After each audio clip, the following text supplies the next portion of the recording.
कहानी की शुरुआत में हम टेस नाम की एक लड़की को देखते हैं जो एक बहुत ही वीरान घर के सामने अपनी गाड़ी को रोकती है। दरअसल टेस काम के सिलसिले में इस शहर आई थी और यहाँ रहने के लिए टेस ने एक रेंटल सर्विस से ये घर ऑनलाइन बुक किया था। टेस अपना सामान लेकर इस घर के दरवाजे के पास आती है और यहाँ उसने जिस वेबसाइट से ये घर किराए पर लिया था वो उस वेबसाइट से दरवाजे का पासवर्ड लेकर घर का दरवाजा खोलने की कोशिश करती है, लेकिन पासवर्ड डालने के बावजूद भी दरवाजा नहीं खुलता, जैसे किसी ने अंदर से दरवाजा लॉक कर दिया हो। ये देखकर टेस बहुत ज्यादा परेशान हो जाती है। अब काफी रात हो चुकी थी और ऊपर से तेज बारिश भी हो रही थी, इसलिए टेस वापस अपनी गाड़ी में आकर बैठ जाती है। अब यहाँ टेस उस ऑनलाइन रेंटल सर्विस कंपनी को कंप्लेन करने ही वाली थी कि तभी उस घर की लाइट ऑन हो जाती है। ये देखकर टेस हैरान हो गई और वो वापस उस घर के दरवाजे के पास आकर डोरबेल बजाती है। कुछ देर बाद एक अनजान आदमी ने दरवाजा खोला और उसने टेस से पूछा कि इतनी आधी रात को तुम यहाँ क्या कर रही हो। ये सुनकर टेस उसे कहती है कि मुझे छोड़ो, ये बताओ तुम यहाँ क्या कर रहे हो, क्योंकि ये घर मेरा है और मैंने इसे एक ऑनलाइन रेंटल सर्विस से किराए पर लिया है। वो आदमी भी हैरान हुआ। उसने कहा, लेकिन ये घर तो मैंने भी एक साइट से बुक किया है। अपनी बात को सच साबित करने के लिए उस आदमी ने टेस को अपने मोबाइल पर इस घर के बुकिंग डिटेल्स दिखाए। ये सब देखने के बाद टेस उस आदमी से कहती है, ठीक है, ये घर तुम्हारा है, और टेस मायूस होकर वहाँ से जाने लगी है। लेकिन तभी उस आदमी ने टेस को रोका और कहा कि आधी रात हो गई है और बाहर तेज बारिश भी हो रही है, इसलिए आज रात तुम यहीं रुक जाओ और सुबह होते ही यहाँ से निकल जाना। टेस को भी उस आदमी की बात ठीक लगती है और आज रात टेस यहाँ गुजारने का फैसला करती है। लेकिन टेस को उस आदमी के इतने अच्छे होने पर कुछ गड़बड़ नजर आ रहा था, इसीलिए जब वो आदमी वॉशरूम चला जाता है तब टेस उस आदमी की वॉलेट टेबल पर देख लेती है, जिसके बाद वह जल्दी से उस आदमी का आईडी कार्ड निकाल कर देखती है और उसके आईडी कार्ड से हमें पता चलता है कि उस आदमी का नाम टॉम है। टेस यहाँ उस आदमी के आईडी कार्ड की फोटो ले लेती है। वो ऐसा इसलिए करती है कि अगर उसके साथ उस आदमी ने कुछ गलत किया तो इसके पास कोई सबूत तो होगा। कुछ देर बाद टॉम वॉशरूम से बाहर आता है और टेस से कहता है कि मुझे पता है तुम मुझ पर ट्रस्ट नहीं कर रही हो, इसलिए मैं यहाँ सोफे पर सो जाऊंगा और तुम जाकर मेरे रूम में सो सकती हो। टेस को भी सोने के लिए एक सेफ जगह चाहिए थी, इसलिए वो मान जाती है और वो रूम में जाकर दरवाजा अच्छी तरह से लॉक करके सो जाती है। कुछ देर बाद टेस की आंख एक अजीब आवाज से खुलती है। नींद से उठने के बाद वो देखती है कि उसके कमरे का दरवाजा खुला हुआ है, जबकि उसने दरवाजे को अच्छी तरह से लॉक किया था। टेस को बाहर से कुछ अजीब सी आवाजें सुनाई देने लगती हैं, जिसके बाद टेस घबराते हुए रूम से बाहर आती है और हम देखते हैं कि बेसमेंट का दरवाजा अपने आप ही बंद हो गया। टेस धीरे धीरे टॉम के पास जाती है और देखती है कि टॉम सोफे पर सो रहा है। टॉम सोते हुए तड़प रहा था, जैसे वो कोई बुरा सपना देख रहा हो। टेस टॉम को जगाती है और उससे पूछती है कि क्या तुमने मेरे रूम का दरवाजा खोला, जिस पर टॉम ने जवाब दिया, नहीं, मैं तो गहरी नींद में सो रहा था। ये सुनकर टेस वापस अपने कमरे में आई और इस बार दरवाजे को अच्छे से लॉक करके सो गई। अगली सुबह जब टेस उठी तब उसने देखा कि टॉम घर पर नहीं है, पर उसने टेस के लिए पेपर पर एक मैसेज छोड़ रखा था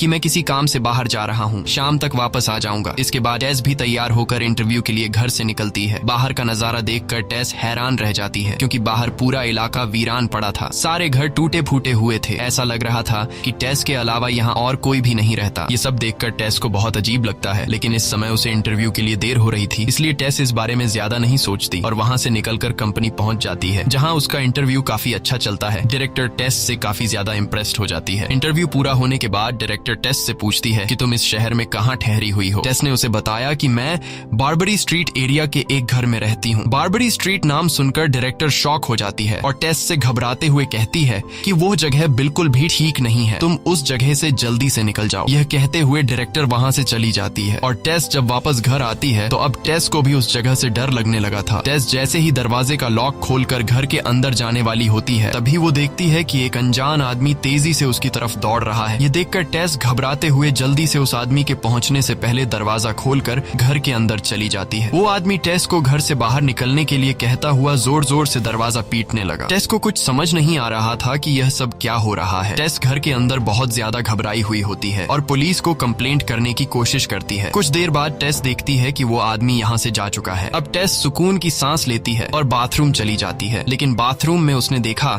कि टॉयलेट पेपर खत्म हो चुका था। वो घर में इधर उधर टॉयलेट पेपर तलाश करने लगी है। तभी उसकी नजर बेसमेंट की तरफ गई। उसे लगा शायद टॉयलेट पेपर बेसमेंट में रखा हो। यह सोचकर टेस बेसमेंट में गई और बेसमेंट में उसे सामने टॉयलेट पेपर का बॉक्स रखा हुआ मिला। अब टेस वहाँ से टॉयलेट पेपर लेकर लौट ही रही थी कि अचानक बेसमेंट का दरवाजा बंद हो गया। टेस पूरी ताकत के साथ दरवाजा खोलने की कोशिश करती है, पर दरवाजा नहीं खुला। अब टेस बहुत ज्यादा मायूस हो जाती है, क्योंकि वो अपना फोन भी ऊपर ही छोड़ आई थी। टेस को समझ आ चुका था कि यहाँ बैठे बैठे उसकी कोई मदद नहीं करने आएगा, इसलिए उसे खुद ही कुछ करना पड़ेगा। अब टेस यहाँ से बाहर निकलने का रास्ता ढूंढने लगी है और तभी उसकी नजर बेसमेंट में रोशनी के लिए एक विंडो पर पड़ती है। वो इस विंडो को खोलने की कोशिश करती है, पर वो विंडो सिर्फ बाहर से ही खोली जा सकती थी। अब टेस इस विंडो का शीशा तोड़ने के लिए कोई टूल ढूंढने लगी है। टूल ढूंढते हुए टेस देखती है कि एक रस्सी दीवार के अंदर से आ रही है। टेस बिना सोचे समझे वो रस्सी खींचने लगती है और रस्सी के खींचने से एक सीक्रेट रूम का दरवाजा खुल जाता है। अब टेस जब इस रूम के अंदर देखती है तो उसे अंदर कुछ भी नजर नहीं आता, क्योंकि इस रूम के अंदर काला घुप अंधेरा था। टेस अब जानना चाहती थी कि इस रूम के अंदर आखिर है क्या, लेकिन डर के मारे वो अंदर नहीं जा सकती थी। तभी टेस के दिमाग में एक आइडिया आया। उसने एक बड़े मिरर के जरिए बेसमेंट में लगे लाइट की रोशनी को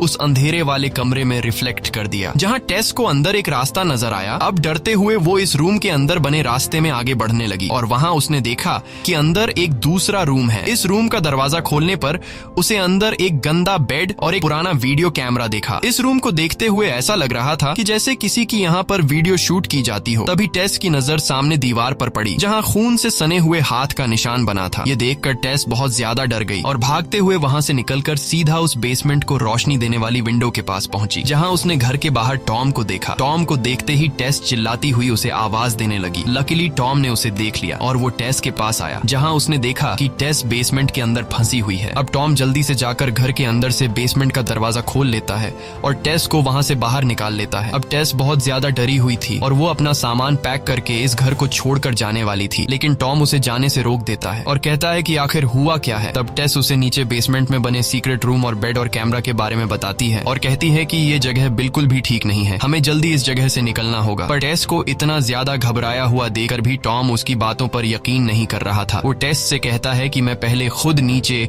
बेसमेंट में जाऊंगा और वहाँ सब कुछ देखूंगा। अगर वहाँ सच में कोई खतरा हुआ तो हम अभी यहाँ से निकल जाएंगे, बस तब तक तुम मेरा यहाँ इंतजार करना, क्योंकि अगर हम दोनों वहाँ चले गए और फिर से बेसमेंट का दरवाजा बंद हो गया तो हम दोनों वहीं पर हमेशा के लिए फंस जाएंगे। इतना कहकर वो सीधे बेसमेंट की तरफ जाने लगा। टेस ने उसे रोकने की बहुत कोशिश की, लेकिन वो टेस को इग्नोर करके बेसमेंट में चला गया। अब यहाँ टेस उसका इंतजार करने लगती है, लेकिन काफी टाइम गुजरने के बाद जब वो वापस नहीं आता, तब टेस बेसमेंट के पास जाकर टॉम को आवाज देने लगती है, लेकिन बेसमेंट से टॉम का कोई रिस्पॉन्स नहीं आता। अब मजबूरन एक बार फिर से टेस हिम्मत जुटाकर बेसमेंट में जाने का फैसला करती है, लेकिन इस बार जाने से पहले वो बेसमेंट के दरवाजे के सामने एक चेयर रख देती है ताकि फिर से दरवाजा लॉक न हो जाए। अब टेस अपने मोबाइल का टॉर्च जलाकर धीरे धीरे आगे बढ़ते हुए टॉम को ढूंढने लगती है, लेकिन उसे टॉम कहीं भी नजर नहीं आता। वो उस कमरे तक भी पहुंचती है जहां पर बेड और कैमरा रखा हुआ था, मगर वहां भी टॉम नहीं था। अब टेस परेशान हो जाती है कि अचानक टॉम कहां गायब हो गया। वो उसे ढूंढते हुए और आगे बढ़ती है। कुछ दूर आगे जाने के बाद उसे नीचे कुछ सीढ़ियां दिखाई देने लगी हैं और तभी टेस को नीचे से टॉम की आवाज सुनाई देने लगी है, जो मदद के लिए पुकार रहा था। डर के मारे टेस अंदर तो नहीं जाना चाहती थी, लेकिन टॉम के बार बार पुकारने पर वो वहां जाने पर मजबूर हो जाती है। सीढ़ियां क्रॉस करने के बाद नीचे एक दूसरा बेसमेंट बनाया गया था, यानी बेसमेंट के अंदर एक दूसरा बेसमेंट। अब यहाँ टेस टॉम को पुकारते हुए आगे बढ़ती है कि तभी अचानक टॉम किसी जानवर की तरह जमीन पर रेंगते हुए तेजी से टेस के पास आया। वो किसी चीज से बहुत घबराया हुआ था। उसने टेस से कहा, बिल्कुल भी शोर मत मचाना, हमारे अलावा यहाँ कोई और भी है जो मुझे मारना चाहता है और उस चीज ने मुझे काटा है। अब ये लोग जैसे ही यहाँ से निकलने वाले होते हैं, तभी अचानक एक लंबी हाइट की औरत दौड़ती हुई आई, जो टॉम को पकड़ लेती है और वो उसका सिर जोर जोर से सामने की दीवार से पटकर उसे बेरहमी से मार डालती है। अब यहाँ सीन शिफ्ट होता है और हमें 2 हफ्ते बाद का सीन दिखाया जाता है, जहाँ हम इस घर के मालिक को देखते हैं, जिसका नाम एजे है। एजे पेशे से एक टीवी एक्टर है, लेकिन अब उसकी जिंदगी बिल्कुल भी ठीक नहीं चल रही, क्योंकि जो लड़की उसके साथ फिल्म में काम करती थी, उसने एजे पर उसके साथ गलत काम करने का आरोप लगाया है, जिस वजह से एजे का करियर बर्बाद हो गया था। और खुद को बेगुनाह साबित करने के लिए एजे ने कोर्ट के चक्कर लगाते हुए अपने सारे पैसे गवा दिए थे। अब उसके पास सिर्फ बार्बर स्ट्रीट का यही एक घर बचा था और अब वो इस घर को भी बेचना चाहता था। घर आते ही उसने देखा कि घर में किसी का सामान पड़ा हुआ है। दरअसल यह टेस और टॉम का सामान था और बाहर उसने टेस की गाड़ी भी देखी, जिसे देखकर एजे को शक हुआ कि कोई चोरी छिपे मेरे घर में रह रहा है। इसलिए अब वो घर की तलाशी लेने लगता है, लेकिन उसे घर में कोई भी इंसान नहीं मिला। पर तभी उसकी नजर बेसमेंट के दरवाजे पर पड़ी, जहाँ एक चेयर रखी हुई थी और यह चेयर टेस ने लगाई थी ताकि बेसमेंट का दरवाजा अंदर से लॉक न हो। और यह सब देखकर एजे को यकीन हो जाता है कि कोई बेसमेंट में छुपा हुआ है। जब वो बेसमेंट के दरवाजे के पास आता है तो उसे नीचे से किसी के चलने की आवाज सुनाई देने लगती है। ये देखकर वो अपने साथ एक टॉर्च और चाकू ले लेता है और बेसमेंट के अंदर जाता है, ताकि अगर उसे कोई खतरा महसूस हो तो वो उस पर चाकू से अटैक कर सके। बेसमेंट में आते ही उसे भी वो सीक्रेट रूम दिखाई देता है, जहाँ पर कैमरा और एक बेड था। वो अपने घर के बेसमेंट को और एक्सप्लोर करने लगता है, जहाँ वो उन सीढ़ियों के पास भी पहुंच जाता है। और यह सब देखकर एजे डरने के बजाय उल्टा खुश हो जाता है, क्योंकि उसने सोचा कि मेरे घर के बेसमेंट में इतनी ज्यादा जगह होने की वजह से अब इसकी कीमत डबल हो जाएगी। वो फौरन एक इंच टेप लेकर बेसमेंट को नापने लगा है और नापते नापते वो एक रूम तक जा पहुंचता है जहां टीवी में एक शो चल रहा था जिसमें दिखाया जा रहा था कि एक माँ अपने बच्चे को ब्रेस्ट फीडिंग कैसे कराती है। एजे ये सब देख ही रहा था कि अचानक उसके हाथ से इंच टेप कोई खींच लेता है। ये देखकर एजे घबरा जाता है और जिस तरफ से इंच टेप खींची गई थी वो उस तरफ टॉर्च की रोशनी कर देता है, लेकिन वहाँ कोई भी नहीं था। तभी उसे सामने से किसी के गुर्राने की आवाज सुनाई देती है और कुछ देर बाद वही लंबी अजीब सी दिखने वाली लेडी उसकी तरफ बढ़ने लगती है, जिसे देखकर वो डर के मारे वहाँ से भागने लगा है और भागते भागते अचानक वो एक गड्ढे में जा गिरता है। गड्ढे में गिरते ही उस औरत ने ऊपर से जाली बंद कर दी, जिससे एजे वहीं कैद होकर रह जाता है। एजे को कुछ समझ नहीं आ रहा था कि यह सब क्या चल रहा है और तभी उसके सामने एक लड़की आती है। ये लड़की कोई और नहीं बल्कि टेस थी, जो पिछले 2 हफ्तों से उसी गड्ढे में फंसी हुई थी। एजे बहुत ज्यादा डरा हुआ था। तब टेस उसे संभालती है और कहती है कि बिल्कुल भी शोर मत करना, वरना वो लेडी गुस्सा हो जाएगी। अगर तुम्हें जिंदा रहना है तो जैसा वो लेडी कहे वैसा तुम्हें करना होगा, नहीं तो वो तुम्हें मार देगी। कुछ देर बाद वही लेडी वहाँ पर आती है और वो ऊपर से एक दूध की बोतल टेस की तरफ बढ़ाती है। टेस बिना सोचे समझे एक छोटी बच्ची की तरह उस बोतल से दूध पीने लगी है। इसके बाद वो लेडी दूध की बोतल एजे की तरफ बढ़ाती है, लेकिन एजे दूध पीने से इनकार कर देता है। टेस उसे समझाती है कि ऐसा मत करो और चुपचाप दूध पी लो। टेस एजे से कहती है कि यह लेडी बस यह चाहती है कि हम उसके बच्चे जैसा बर्ताव करें, लेकिन एजे दूध पीने से फिर भी इनकार कर देता है। ये देखकर वो लेडी गुस्सा हो जाती है और नीचे गड्ढे में उतर आती है। वो पहले टेस को अपने एक अच्छे बच्चे की तरह गले से लगाकर प्यार करती है और फिर वो गुस्से से एजे की तरफ देखती है। इसके बाद वो एजे को घसीट कर अपने साथ ले जाती है। वो एजे को उसी कमरे में ले आती है जहाँ टीवी पर प्रोग्राम चल रहा था, जिसमें दिखाया जा रहा था कि एक माँ अपने बच्चे को ब्रेस्ट फीडिंग कैसे कराती है। वो लेडी भी उसी तरह एजे को जबरदस्ती ब्रेस्ट फीडिंग करवाती है। दूसरी तरफ जब वो लेडी एजे को घसीट कर यहाँ लेकर आ रही थी, तब उसने उस गड्ढे का दरवाजा बंद नहीं किया था और इसी मौके का फायदा उठाते हुए टेस उस गड्ढे से बाहर निकल आती है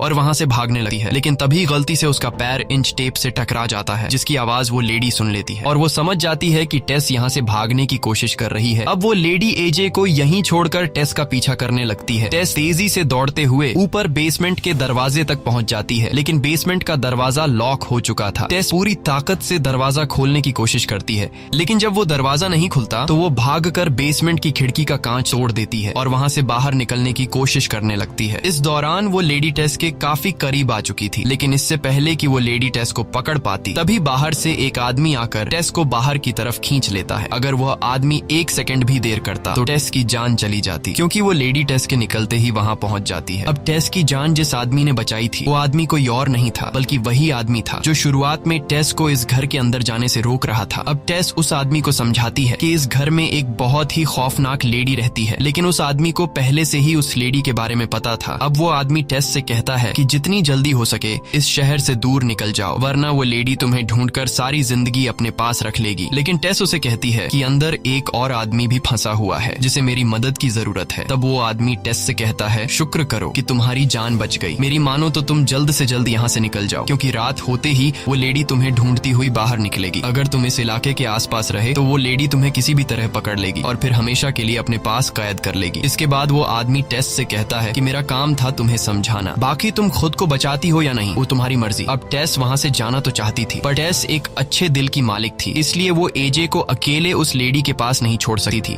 जिसके बाद टेस मदद की तलाश में निकल पड़ती है। दूसरी तरफ मौका पाकर एजे भी उस जगह से निकलने की कोशिश करता है, लेकिन तभी उसे उस औरत की गुर्राने की आवाज सुनाई देती है, जिसे सुनकर एजे बहुत ज्यादा डर जाता है और अब वो उस लेडी से छिपने के लिए सुरंग के और अंदर जाने लगा है। तब वो लेडी भी एजे का पीछा कर रही थी। एजे आगे बढ़ते हुए एक ऐसी जगह पहुंच जाता है जहां रास्ता खत्म हो गया था। अब एजे बुरी तरह फंस चुका था और वो औरत उसके ठीक सामने खड़ी थी। एजे को लग रहा था कि अब उसकी मौत पक्की है, लेकिन फिर न जाने क्यों वो लेडी आगे आने से डरने लगी है और वो एजे को वहीं छोड़कर चुपचाप चली जाती है। न जाने ऐसा क्या था जिससे वो लेडी भी डर रही थी। एजे जब पीछे मुड़कर देखता है तो उसे पीछे एक दरवाजा दिखाई देता है। अब वो उस रूम के अंदर जाकर देखने लगता है कि आखिर इस रूम में ऐसा क्या है जिससे वो लेडी भी यहाँ आने से डरती है। रूम बहुत ही बुरी हालत में था, जहाँ सारा सामान इधर उधर बिखरा पड़ा था। इस रूम में टीवी भी चल रहा था। एजे कमरे की तलाशी ले ही रहा था कि तभी पीछे से उसे किसी की आवाज सुनाई देती है। डर के मारे एजे पीछे मुड़कर जब टॉर्च की लाइट करता है तो वहाँ एक बूढ़ा आदमी बिस्तर पर पड़ा हुआ था, जो बहुत बीमार लग रहा था, ना उठने की हालत में था और ना ही ठीक से बोलने की। एजे को लगा कि शायद उस लेडी ने इस आदमी को भी कैद कर रखा होगा, इसलिए एजे उसकी मदद करने लगा है, लेकिन वो आदमी बार बार एक ड्रॉअर की तरफ इशारा कर रहा था। तब एजे एजे बिना सोचे समझे ड्रॉर उसके करीब कर देता है और उस रूम में एजे ढेर सारी रिकॉर्डेड टेप्स देखता है जिनमें हर टेप पर किसी औरत का नाम लिखा हुआ था। एजे जैसे ही एक टेप प्ले करता है तो उसके होश उड़ जाते हैं। उस टेप में वही बूढ़ा आदमी दिखाई देता है जो किसी औरत के साथ गलत कर रहा था। यह देखकर एजे की आंखें खुली की खुली रह जाती हैं और जैसे ही एजे पीछे मुड़कर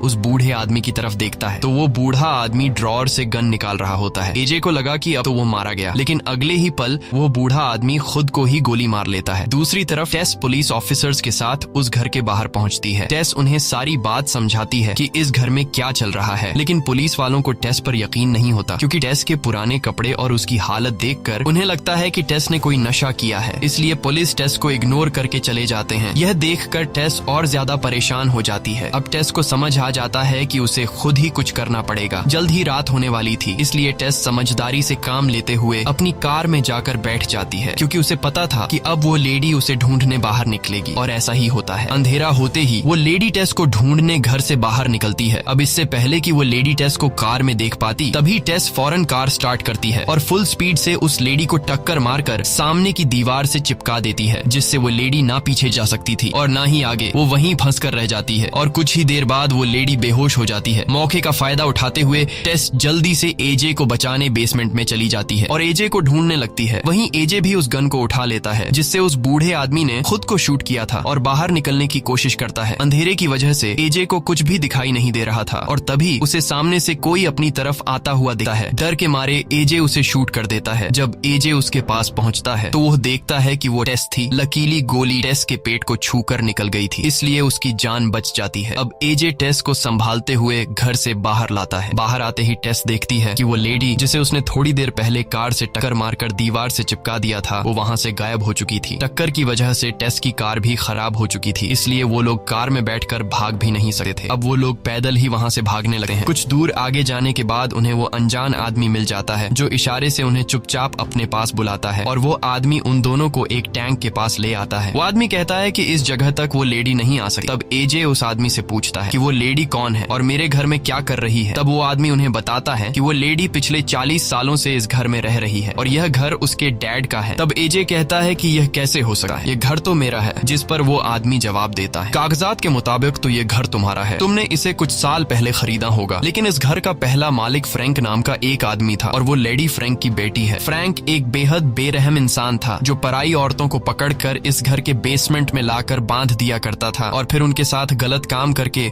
उनसे बच्चे पैदा किया करता था। अगर लड़का पैदा होता तो वह उसे मार देता था और अगर लड़की होती तो वह उसे भी कैद में रखकर बड़ा करता था और फिर अपनी ही बेटी के साथ भी गलत काम करता था। फ्रैंक की ज्यादातर औलाद कमजोर हुआ करती थी, जिस वजह से उसकी ज्यादातर बेटियां मर गई, लेकिन उनमें से एक यह लेडी आज भी जिंदा है और यह लेडी फ्रैंक के गुनाहों की सजा है। वह आदमी उन्हें बताता है कि 40 सालों तक काले अंधेरे में रहने के बाद अब वह लेडी ज्यादा रोशनी बर्दाश्त नहीं कर सकी, इसीलिए वह रात के समय बाहर निकलती है। वह आदमी उन दोनों से कहता है कि उस लेडी से तुम्हें जान का खतरा नहीं है, वह तुम्हें अपनी औलाद समझती है, इसीलिए वह तुम्हें मारेगी नहीं बल्कि तुम्हें हमेशा के लिए अपने पास कैद करके रखेगी। उस आदमी की सारी बातें सुनकर एजे समझ जाता है कि सुरंग में जिस बूढ़े आदमी ने खुद को गोली मारी थी वही फ्रैंक था। अभी उनकी बातें चल ही रही थी कि तभी पीछे से दीवार तोड़कर वह लेडी उनके पास आ जाती है और उस आदमी को गर्दन से दबोचकर पकड़ लेती है और फिर उसे बेरहमी से मार डालती है। डर के मारे एजे टेस को उसी जख्मी हालत में छोड़कर वहाँ से भाग जाता है। टेस भी जख्मी हालत में एजे के पीछे भागने लगी है। टेस लगातार एजे को मदद के लिए पुकारती रहती है, लेकिन एजे टेस को इग्नोर करके तेजी से भागता हुआ पानी की टंकी पर चढ़ जाता है। टेस भी किसी तरह लड़खड़ाते हुए टंकी के ऊपर पहुंच जाती है। ये दोनों देखते हैं कि वो लेडी भी उनके पीछे आ रही है। अब एजे उस लेडी को मारने के लिए अपनी गन निकालता है, लेकिन तभी उसके हाथ से गन छूटकर नीचे गिर जाती है। कुछ ही देर बाद वह औरत भी टंकी के ऊपर चढ़ जाती है। अब एजे समझ चुका था कि यह लेडी मुझे और टेस को अपना बच्चा समझती है और अब वह हमें पकड़कर हमेशा के लिए अपने पास कैद कर लेगी। एजे अपनी पूरी जिंदगी उस काले अंधेरे वाले बेसमेंट में नहीं गुजार सकता था, इसलिए एजे उस लेडी की ममता का फायदा उठाते हुए टेस को पकड़कर ऊपर टंकी से नीचे गिरा देता है। वह लेडी टेस को अपनी बेटी मानती थी, इसलिए वह टेस को बचाने के लिए उसके पीछे कूद जाती है। एजे जब नीचे झांक कर देखता है तो वह देखता है कि वह लेडी टेस को बचाने के लिए अपनी जान की परवाह किए बिना उसे अपनी गोद में ले लेती है ताकि नीचे गिरते वक्त टेस को कोई नुकसान न पहुंचे, क्योंकि अगर टेस सीधा नीचे गिरती तो वह मर भी सकती थी। इसके बाद एजे नीचे आता है और देखता है कि दोनों खून से लथपथ पड़े हैं और दोनों बिल्कुल हिल नहीं रहे हैं। एजे को लगता है कि दोनों मर चुके हैं, लेकिन तभी टेस को होश आ जाता है। टेस देखती है कि उस लेडी ने अपनी जान देकर मेरी जान बचाई है। इसके बाद एजे टेस को सहारा देकर उठाता है और खुद को सही ठहराने लगा है कि अगर मैं ऐसा नहीं करता तो हम दोनों मारे जाते। लेकिन अब टेस को समझ आ जाता है कि एजे चाहे जितना भी अच्छा बनने की कोशिश करे, वह अपनी जान बचाने के लिए किसी और को मरने के लिए छोड़ सकता है। तभी पीछे से वो लेडी भी उठ जाती है और एजे को पकड़कर उसका गला दबोच लेती है। वह बेहद गुस्से में होती है क्योंकि एजे ने उसकी बेटी को नीचे फेंका था। इसके बाद वो लेडी पहले एजे की आंखें फोड़ देती है और फिर उसका सिर 2 टुकड़ों में अलग कर देती है। इसके बाद वह एक माँ की तरह टेस की तरफ दुख भरी नजरों से देखती है और टेस से प्यार करने लगती है। लेकिन टेस अब भी उस लेडी से डरी हुई होती है, इसलिए वो लेडी भी समझ जाती है कि मैं इस दुनिया में इंसानों के बीच नहीं रह सकती। मेरे इस डरावने चेहरे और भयानक रूप से इंसान डरते हैं, इसलिए इंसान मुझे कभी भी एक्सेप्ट नहीं करेंगे। इसलिए वह इशारों में टेस से कहती है कि मुझे मार दो। अब टेस उसे मारना नहीं चाहती थी, लेकिन वह औरत यही चाहती थी कि मेरी जिंदगी खत्म हो जाए। इसलिए टेस उसे गोली मारकर उस भयानक जिंदगी से आजादी दिला देती है और इसी के साथ यह कहानी खत्म हो जाती है। अगर आपको यह वीडियो पसंद आई हो तो हमारे चैनल को सब्सक्राइब करें और वीडियो को लाइक जरूर करें।